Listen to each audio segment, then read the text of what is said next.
El pasado viernes, el INEGI dio a conocer los resultados al mes de diciembre y acumulados en todo el año 2020 de dos de los indicadores económicos más importantes de la economía mexicana.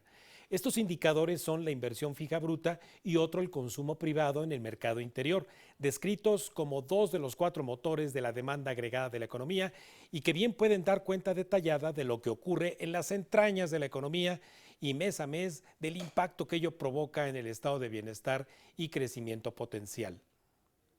Los datos que presentó INEGI merecen un escrutinio y cuentas claras acerca de si es cierto que estamos en plena recuperación y que además estamos requete bien. Por ello es que el análisis de un experto como el maestro Pedro Tello Villagrán, y a quien usted ya conoce en Cuentas Claras, nos va a ayudar a aprender más acerca de estos indicadores. Muy buenas tardes, maestro Pedro Tello. Raimundo, muy buenas tardes, gracias por la invitación. Al contrario, te agradezco mucho la distinción.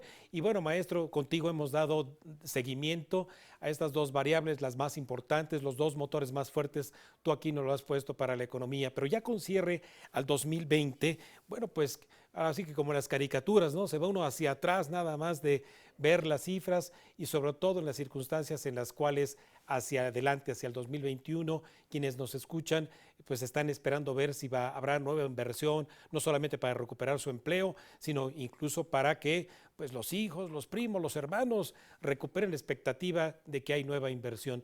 Ayúdanos a diagnosticar qué es lo que ocurrió en 2020 y lo que traemos obviamente de resaca en el pasado. En materia de inversión, Raimundo, es importante señalar que en el 2020 se registró una caída que superó al 18% respecto al de por sí bajo nivel de inversión que se reportó en el 2019.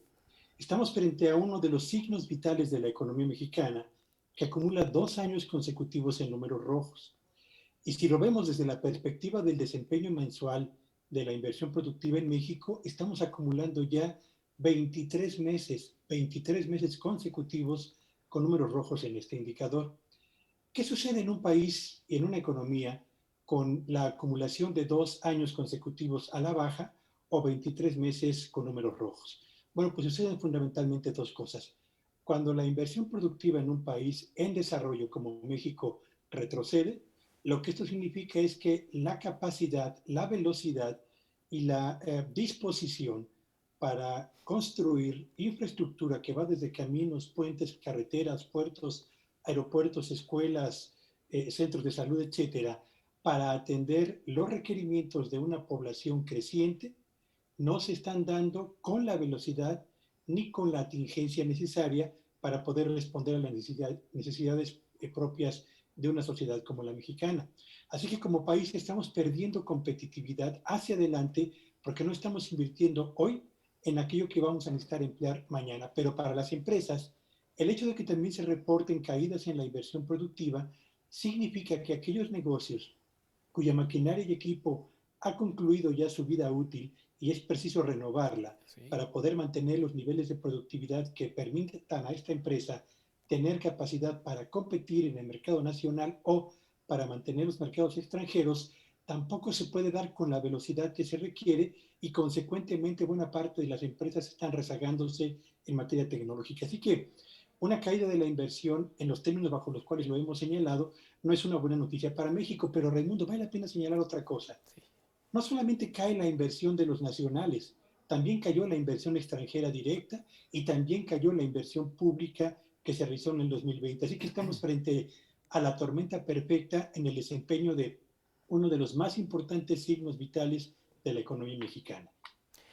Sin embargo, maestro Pedro Tello, ¿por qué razón las expectativas de crecimiento que están ahora, por lo que dio a conocer el Banco de México, se encuentran entre 4.1, 4.3? Si contigo hemos revisado, por ejemplo, ahorita como lo dijiste, la inversión pública podría estar incluso aún con lo que se hace en sus obras emblemáticas de Andrés Manuel López, podríamos estar en el nivel más bajo histórico de inversión pública. Sí, por supuesto. La inversión pública en el año 2020 retrocedió casi 20%, que es Uf. una cifra muy importante, la más alta en 25 años. Y en enero de este 2021, Raimundo, la caída de la inversión pública alcanza el 25% respecto al de por sí muy bajo nivel que registró en enero del año pasado. ¿Por qué los pronósticos están ubicando el crecimiento de la economía mexicana en este año por arriba del 4%? Yo creo que hay dos razones fundamentales a las que yo añadiría un comentario final rápidamente. La primera es que esos pronósticos se han realizado solamente con la información que tenían hasta el cierre del año 2020 y no están incluyendo los problemas que la economía mexicana enfrentó en enero y en febrero del 2021. ¿Cuál es en enero? El aumento en el número de entidades federativas que ingresó al semáforo epidemiológico en color rojo, lo que obligó a ser más restrictivas las medidas de apertura de negocios y, por supuesto, la movilidad de personas. Y en el mes de febrero, bueno, pues un mes francamente muy complicado por los apagones de electricidad en el noreste, por el problema de abasto de gas natural, que obligó a la industria automotriz, a la mayor parte de las ensambladoras de este país, a decretar paros técnicos, y si a ello agregamos el problema que tienen las empresas ensambladoras de automóviles con el abastecimiento de chips, que las ha obligado a reducir sus planes de producción, de exportación y de ventas, pues estamos frente a un panorama en el que la economía mexicana transita por un primer trimestre del 2021 mucho más complicado de lo que originalmente se suponía, lo que nos llevará a registrar en este primeros 3 meses una caída del superior al 4%, que sin duda hará más difícil que logremos cerrar con un crecimiento en todo el año superior al 4%, Raimundo. Vaya. Ahora bien, nos has ayudado en ocasiones anteriores y ahorita ya con datos a diciembre del 2020 también a entrar a las entrañas del consumo y particularmente en el consumo, Pedro, el mexicano, obviamente como quien te habla, ha limitado su acceso al mercado para consumir bienes y servicios. Algunos pues sí se consumen a través en línea, en e-commerce, etcétera, pero ¿qué tanto el consumo generalizado, incluso en las regiones de nuestro país, podrá impulsar a la economía si continuamos con este proceso tan lento, por ejemplo, en la vacunación? Es interesante la pregunta porque el consumo explica en más del 60% el comportamiento de la economía mexicana en su conjunto. De modo pues que si el consumo avanza, las probabilidades de que la economía mexicana también avance van aumentando. En el año 2020, de acuerdo con la última información disponible, el consumo en México retrocedió 11%. Esa es la caída más Sí. profunda de que se tiene registro para este indicador por parte del INEGI. ¿Qué fue lo que provocó una caída tan importante en el consumo? Bueno, juzguelo usted. En el año 2020, 2.300.000 personas que tenían una ocupación en el arranque del año pasado cerraron 2020 sin ocupación. De esa cantidad de Raimundo, 1.300.000 eran trabajadores, es decir, obreros o empleados. Perdieron su fuente de ingreso 246.000 empleadores y más de 359.000 trabajadores por su cuenta que se esforzaron en forjar su propio patrimonio y su propio espacio en la economía mexicana, también se quedaron sin fuente de ingreso. Cuando en un país 2.300.000 personas pierden su fuente de ingreso y cuando al mismo tiempo el porcentaje de quienes tardan más de 6 meses para encontrar nuevamente un empleo se ha triplicado, es natural suponer que el mercado interno enfrenta un problema muy serio de funcionamiento y que su capacidad para impulsar el crecimiento de la economía mexicana tiende a ser menor. No en balde el dato que recientemente dio a conocer el INEGI sobre la confianza del consumidor mexicano en el mes de febrero prácticamente se aplanó. Después de haber registrado una trayectoria de paulatina recuperación, en febrero se aplanó el comportamiento de este indicador, lo que significa que el consumidor mexicano no se siente muy cómodo con su condición actual, pero tampoco cree que hacia adelante el panorama vaya a ser mejor para la economía familiar. Valga. Pedro, entonces fíjate, en estas circunstancias, si bien es cierto que el proceso de vacunación puede obviamente llevar a que se levanten sectores como el sector turismo y también el consumidor, nos animemos a salir con nuestros hábitos cotidianos de consumo, desde luego nunca regresar a una normalidad como la que fue, ¿cómo es que el mercado externo, que también ha sido diagnosticado en este programa contigo, de verdad puede asegurarle a la trayectoria de nuestra economía en el 2021, este impulso que van a tener los Estados Unidos? Yo creo que las exportaciones de México, particularmente hacia el mercado de Estados Unidos, van a figurar tal vez como la única turbina que va a impulsar el crecimiento de o la recuperación o más que la recuperación, yo diría la reanimación paulatina de la economía mexicana en el 2020. Pero recordemos, el peso que tienen las exportaciones como una fuerza de tracción de la economía mexicana es mucho menor al peso que tiene la inversión productiva o al peso específico del consumo nacional.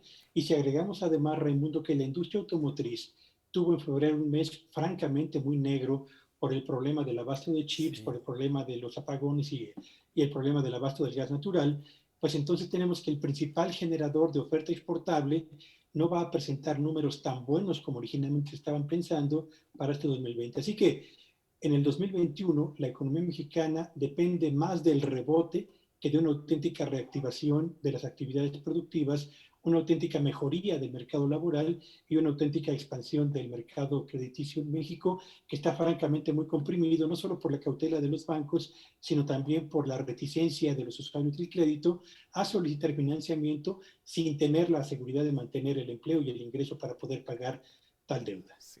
Finalmente, Pedro, nuestra audiencia escucha dos argumentaciones. Dice, hay que impulsar el consumo para que la gente empiece a recuperar sus trabajos, el movimiento que damos a los inventarios. Pero por otra parte, el consumo está restringido porque hay restricción al crédito, hay obviamente problemas de deudas. ¿Por dónde recomiendas irse primero? Yo tengo la impresión de que acelerar el programa de vacunación Sí. es, en el caso de México, la única estrategia que podría eventualmente contribuir a acelerar el consumo. En la medida en la que la cobertura de las vacunas alcance un mayor número de la población mexicana, en esa misma medida las capacidades para movilizarla y para que vuelvan al mercado a consumir bienes y servicios se acrecentarán y podrán paulatinamente activar el motor de consumo interno, Raimundo. Vaya, Pedro. Bueno, pues confiemos, ¿verdad?, en que nuestras autoridades, con lo centralizado que tienen el proceso de vacunación, no cederle nada a los estados y negarse que la iniciativa privada les ayude, pues ya vean ante los resultados, los escasos resultados, impulsar esto que tú mencionas. Pedro, te agradezco muchísimo. En pantalla aparece tu cuenta de Twitter para que nuestra audiencia te siga. Diariamente te leemos, lo atinado obviamente de tu seguimiento de nuestra economía. Muchísimas gracias, Pedro. Gracias, Raimundo. Muy buenas tardes a todos. Gracias. Bueno, pues usted acaba de escuchar en Cuentas Claras por parte del maestro Pedro Tello Villagrán la situación y perspectivas de recuperación económica para el corto plazo y lo mucho, mucho, mucho que falta por hacer todavía. Antes de ir a una breve pausa, le reitero la recomendación de que si quiere estar informado permanentemente, ahora puede descargar el código QR que aparece en la pantalla, el cual lo llevará a nuestro sitio web de AMX Noticias, además de tener la aplicación para su celular o tablet y ver la programación en vivo de AMX Noticias y desde luego de este programa Cuentas Claras.